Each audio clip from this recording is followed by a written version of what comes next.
And I'm delighted to say we've been joined by Katie Shanahan. Hi, Katie. Late night last night? Not too late for me, because I actually didn't go along to the awards ceremony. Right. I was tucked up in bed. However, TalkSPORT have won a couple of awards at the Sports Journalism Awards last night. Proud to be part of the team that won Best Audio Live Event for the Paris Olympics coverage, which is massive. It was a huge team effort for covering the first ever Olympics on TalkSPORT.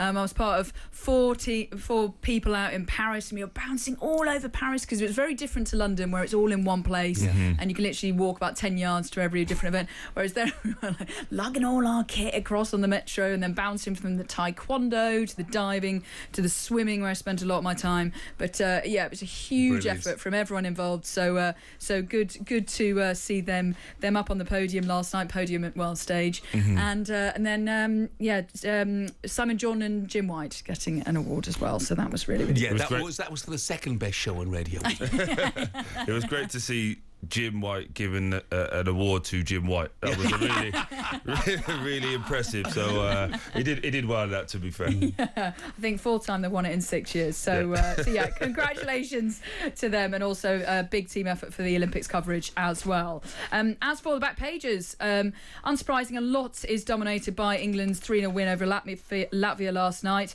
I like this one. At the back page of the Daily Telegraph, they've gone with "It's Reece Lightning" after Reece James's sumptuous free kick. On the back page of the Daily Star, they've gone with 2 out of 2 regarding Thomas Tuchel. And then this one might be my favourite. Here we go. Back page of the Sun, James and the giant peach of a free kick. So lots of fun regarding the headlines in England's win last night. But also want to pick up this, which is in the Sun. This headline saying, "Still short of the mark. Rashford not a World Cup starter." A story done by Charlie Wyatt here, saying that Marcus Rashford was given another chance by Thomas Tuchel, but again failed to shine. So, Troy, if you were to, they're saying here, if you were to scribble down your starting 11 for next year's World Cup, Charlie Wyatt saying, Rashford would not be included. Would he start for you?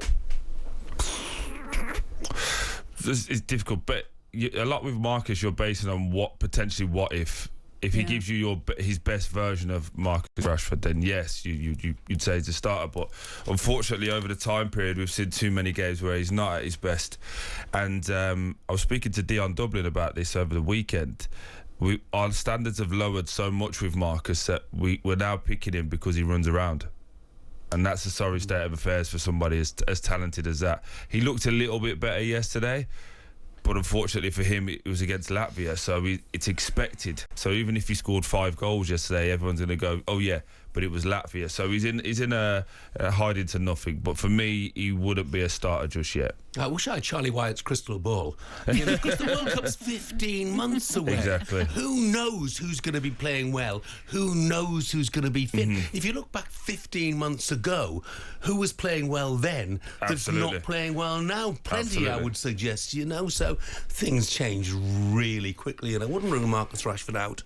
Absolutely. Just yes. There's another good talking point here. John Terry told us on breakfast last week that Jack Grealish will obviously still want to play for England and do everything he can to get into this England squad. He needs, more game time, but in order to do that, he might have to leave Manchester City if he wants to get into the England squad. Do you agree with that? Absolutely. I think it's nailed on that he's going to leave now. I've said this before. I think Pep Guardiola is obviously one of the best coaches we've ever seen. I don't think he's handled the Jack Grealish, Kevin De Bruyne situation very well this year at all. I think he's just kind of left them in the cold.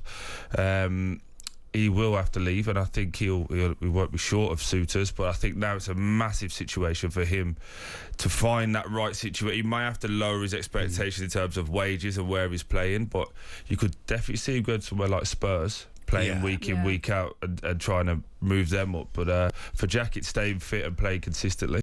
I think he needs to go somewhere where he can be that free spirit. Yes. Again, and you're dead right about his wage, because Newcastle have been linked with him quite a lot as well.